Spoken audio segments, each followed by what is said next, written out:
Entonces, dentro de las propiedades de los coloides que se citan aquí en la página número, en la página número 92, tenemos el efecto Tyndall. Vamos a hablar del movimiento browniano. Vamos a ver otro videito.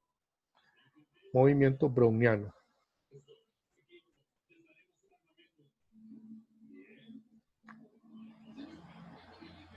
Vamos a ver, movimiento browniano.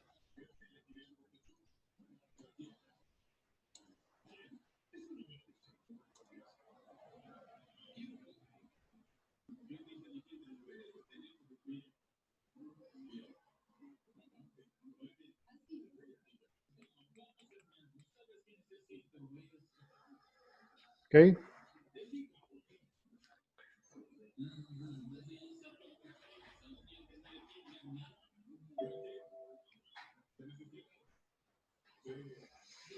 La segunda característica o la segunda propiedad es el movimiento browniano. Movimiento browniano. Para eso vamos a ver este otro video.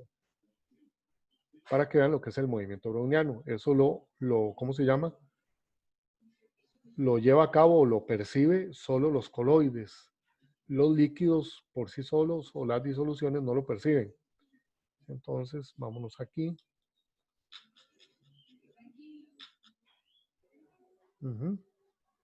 Y dice así.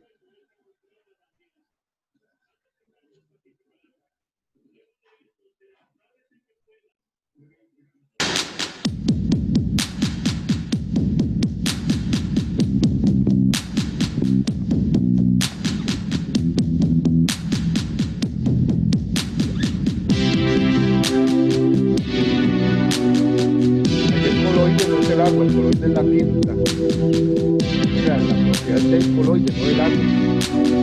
Ya en el movimiento, ese movimiento se le llama movimiento browniano.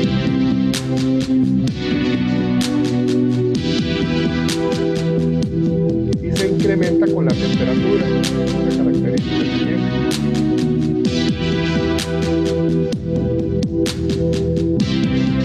La de la izquierda decía que era agua caliente y la de la derecha agua fría.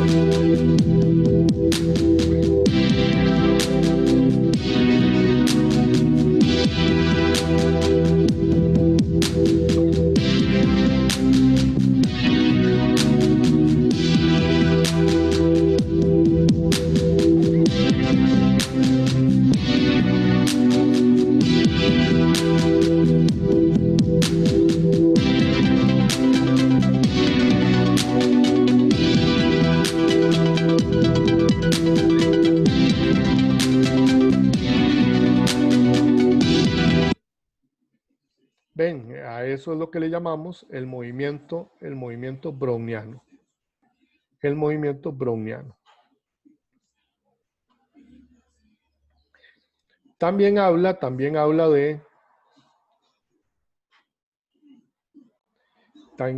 de un efecto que se llama efecto de carga eléctrica. Las partículas coloidales pueden enlazarse con partículas con carga eléctrica en su superficie. Estas pueden ser positivas o negativas, originando un fenómeno conocido con el nombre de electroforesis. Vamos a ver qué es la electroforesis. Otro más, veamos aquí electroforesis.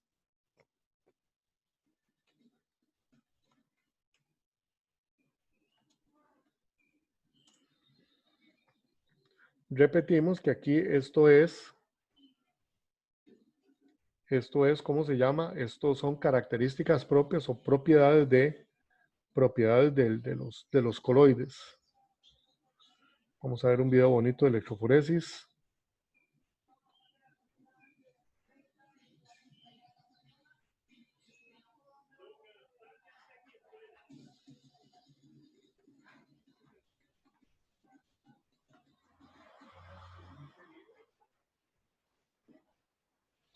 Qué fatal el internet hoy. Lit Mobile popped over this wireless battery bank for an unboxing. Let's check this thing out and see what we got inside. This thing is solid. Detectar la presencia de fragmentos de DNA en una muestra es una necesidad básica en muchos experimentos de biología molecular.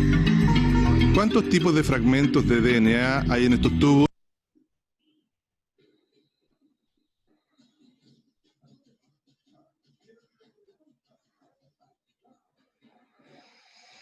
Okay, vamos a ver un experimento con electroforesis en una molécula de ADN, que es ácido desoxirribonucleico, que es una molécula de la herencia, una molécula genética. Entonces vamos a ver cómo se ve el experimento de electroforesis en esa molécula de ADN. Vamos a verlo aquí. Dice que aquí. ¿Cuál es su tamaño? En este video presentaremos una técnica llamada electroforesis que nos permite responder estas preguntas. El primer paso para realizar una electroforesis de DNA es preparar una solución de agarosa a una concentración de, por ejemplo, el 1%. Para esto, disolvemos 1 gramo de agarosa en 100 ml de buffer TAE.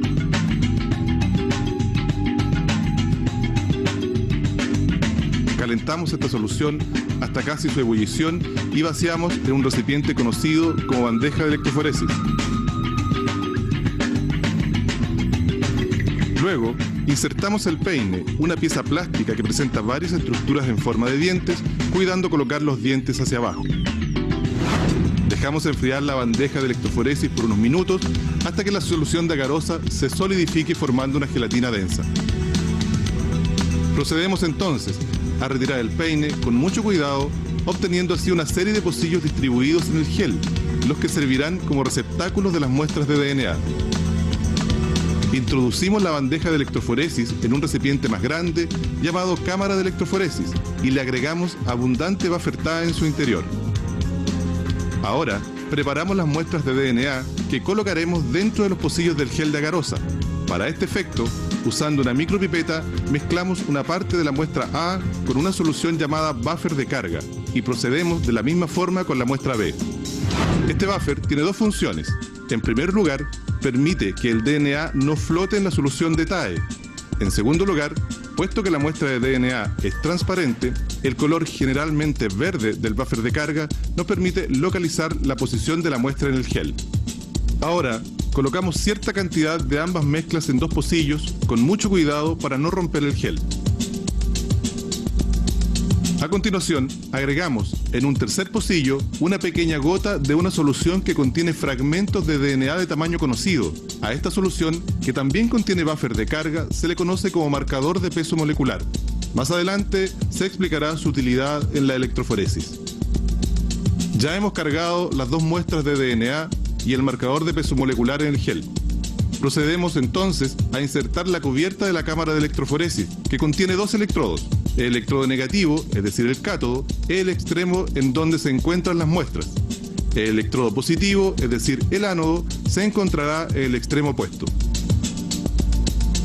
Los electrodos están conectados a una máquina llamada fuente de poder, que entrega la intensidad de voltaje que el investigador desea aplicar, usualmente entre 50 y 100 volts. Analicemos en detalle lo que sucede al aplicar corriente eléctrica a la cámara de electroforesis. El DNA presenta una carga eléctrica neta negativa debido a la presencia de los grupos fosfato en su estructura. Así, cuando aplicamos voltaje en la cámara de electroforesis, el DNA migrará desde el polo negativo hacia el polo positivo. El gel se originó debido a que las moléculas de polisacáridos de las que está constituida la agarosa forman un entramado que contiene pequeñas gotas de líquido en su interior. Cuando el DNA migra del polo negativo al positivo, lo hace a través de esta red de polisacáridos. Así, cuanto mayor sea un fragmento de DNA, más lenta será su migración. Dejamos entonces que el DNA migre, atraído por el polo positivo del campo eléctrico, por un espacio de tiempo que usualmente va de 30 minutos a 1 hora. Durante este intervalo de tiempo, podremos ver cómo las manchas celestes y amarillas avanzan a lo largo del gel de acuerdo a lo esperado. Al terminar el tiempo de corrida del gel, detenemos el flujo de corriente y procedemos a colocarlo en una solución que contiene bromuro de tidio. El bromuro de tidio es una sustancia que se intercala en el DNA, es decir, se une a sus bases nucleotídicas. Por lo tanto, su manipulación y desecho debe ser muy cuidadosa, pues es un poderoso agente mutágeno y el uso de guantes es obligatorio en esta etapa. Este compuesto tiene la propiedad de emitir fluorescencia cuando se le aplica luz ultravioleta. Luego de unos minutos, estamos listos para observar el gel irradiado con luz ultravioleta en la solución de bromuro de tidio. La luz ultravioleta es también un agente mutágeno, por lo que además de guantes, se usan gafas anti-UV en esta etapa.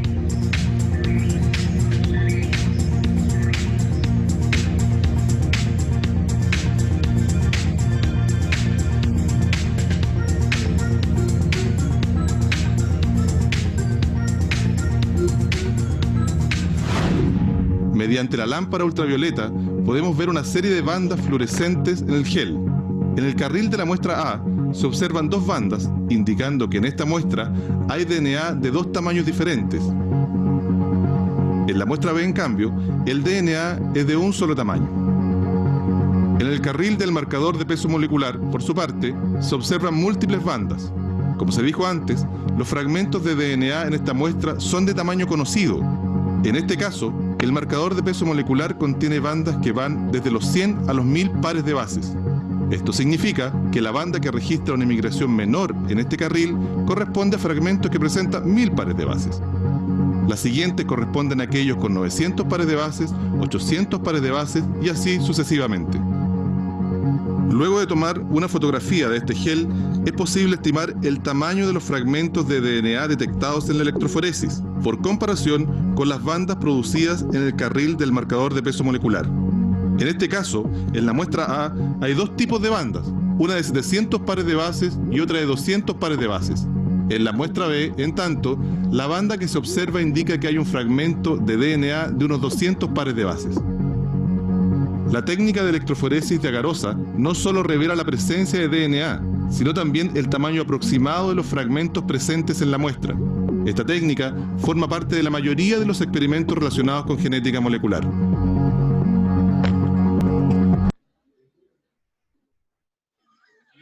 Ok, el experimento aquí lo que nos indica, ¿se oye?